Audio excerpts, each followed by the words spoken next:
is Sugar Rashad Evans. Hey, what's going on, y'all? What are you doing, man? I'm just watching a little bit of TV.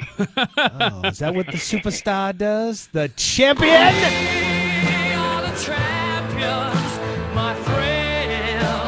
Yeah! We'll keep on fighting till the end. Sugar Rashad, Hi, Sugar. Hey, what's going on, man? you are the light heavyweight champion in the world. Yes, indeed, I am. Do you feel any different? No, I don't feel any different. That's the thing about it. Yeah, no. Just another day. Yeah. Man. Still feel the same. First of all, we're not even really back yet. No, not We're at just all. kind of recording some stuff so we could. We're still on vacation. We're teasing everybody until you the still on 12th. vacation? Yeah, we came in just to talk to you. Oh, man, I feel privileged now. Yeah. We came in just to talk You to are you. the champion, man, and got to tell you, that was an amazing fight. Thank you. So does Forrest hit harder than Chuck Liddell? No, not at all. Not even a little bit. Really? Because you were saying Chuck Liddell didn't even hit that hard. No, I mean, with the one punch, the good punch that Chuck caught me with, it was pretty good. But I mean, I didn't have any fear of getting hit with any of Forrest's punches. Yeah. Nice. You know, I mean, he can hit pretty good, but it's not like nothing I ever felt. You know, I mean, KJ probably hits the hardest out of probably anybody I spar with. Wow. Huh. That's right. We're happy for you, man. We are. We haven't even really talked. We just kind of sent some text messages back and forth. Thank you for walking out to the old school KRS-One like I suggested. Man. I was, Yeah, dude, I was sitting around with a bunch of people, and that came on, and I was like, I just told Rashad he should walk out to old school KRS-One. Yeah. Yeah. I was feeling that, dude. Was Coach disappointed? Coach is a little disappointed, but he likes KRS-One too, so he got over it pretty quick. If you really want to mess with his mind, walk out to some Dropkick Murphys. You will blow his mind. He's all about that. Dropkick Murphys? Yeah, he's all about that Irish rock. No, man. If you would have he is. walked, if you would have walked out He to is. Kenny Loggins, I think the whole city of Albuquerque would have it would have been erupted. It would have been amazing. They would have went crazy, huh? I think so. Yeah. Rashad, is it out of line for us to say that we feel like that this is, you've won this championship, it's partly ours as well? Oh, that's not wrong at all, man. It's a team title, man. That's kind of, I feel like we're part of the team. Yeah. Exactly. Yeah, we all earned it, man. We all earned it. We all put in the time, and definitely you guys definitely put in the time. So it's definitely a team title. Well, it was great having you on in 2008, Rashad. We appreciate you, and we can't wait for another year, man. Can you believe it's 2009? I know, it just crept up on us, man. Unreal. Fast. Unreal. We got BJ Penn and GSP coming up. Dude. Is George going to come to town? Has he already left? Or is he coming back for a camp?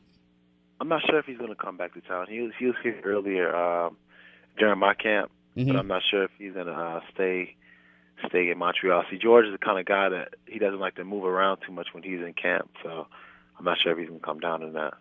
Who's favored on that fight? I'm sure George is. I think George is, but BJ Penn, it's going to be a tough fight, man. Yeah. Especially now that BJ Penn's like a tough, in-shape BJ Penn. Yeah, I know. I mean, now he knows what it feels like to be in shape.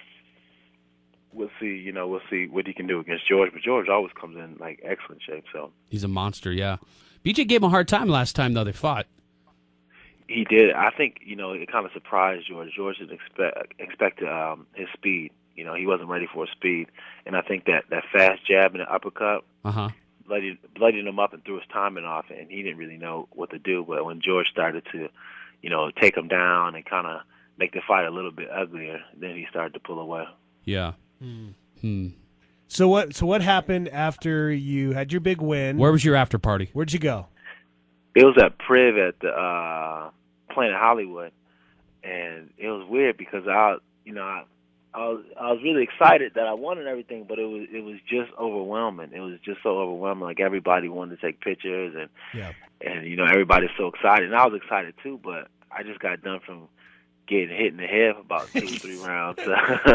Yeah. So I was kind of like out of it a little bit, and I was gonna start like partying and drinking a little bit, but I didn't have any desire to. I just really wanted to just sit down and eat and go to sleep. I ate a little bit, but it wasn't like how I really wanted to. I wanted to sit down and just like relax and just take it all in. But Yeah. I stayed there for a couple hours and I took off, and I didn't have one drink. I was just taking pictures, and I was like, I had enough. Hey, Rashad, this is Baxter, bro. Hey, did you get asked any stupid-ass questions at the press conference? Because every press conference that Buck Dex and myself have been to, those guys in there ask some stupid questions. There's one guy in there. He asked Dana White. He looked at me and Frank Mir, and he says to Dana, "So are the guys on your right, which happen to be Rampage and Nogueira, more marketable than the guys on your left, which happen to be me and Frank Mir?" And I was like, "This little turd, man."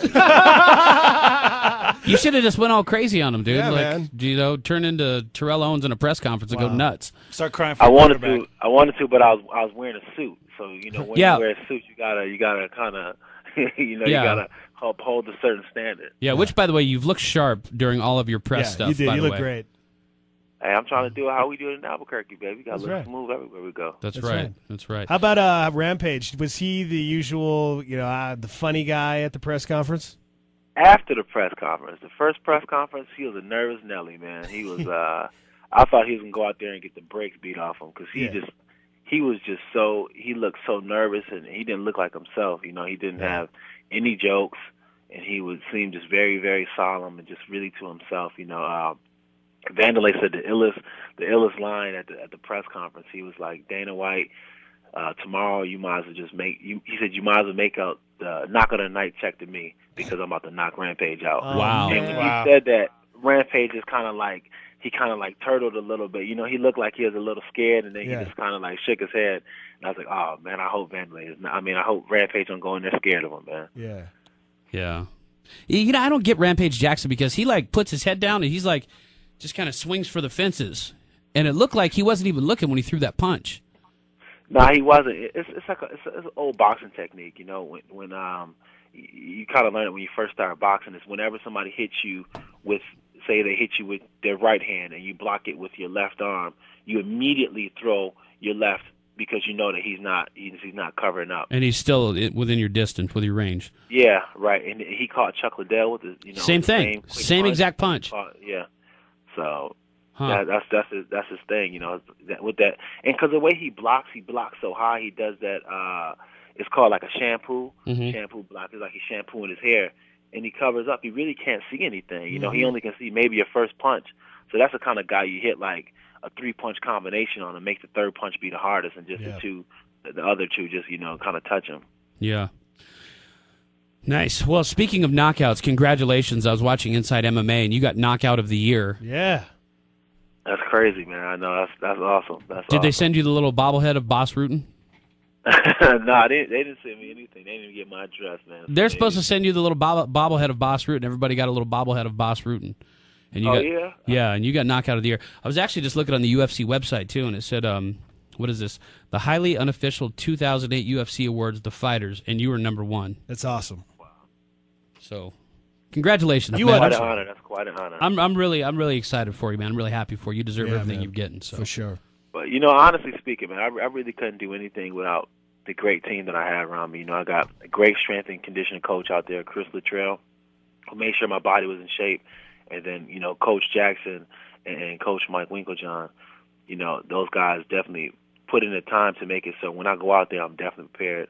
And my teammates, Keith Jardine, Nate Marquardt, Joey Villasenor, and all the guys out there who those guys kept coming back. And I know they had other things going on, especially during the holidays, but they made sure that I was ready for this fight, And me and KJ, we're in the same weight class, and he's so unselfish about everything, man. When I got the belt, I was like, man, this is me and KJ's belt, Yeah. That's awesome, man. It's funny to think, 2 years ago, you guys were fighting on The Ultimate Fighter. Yeah, that's crazy. And And now- I wouldn't even be in Albuquerque if it wasn't for KJ, because he told me to come down. Yeah, and now, you're the light heavyweight champion of the UFC, and, like you said, it's you're in KJ's belt, so.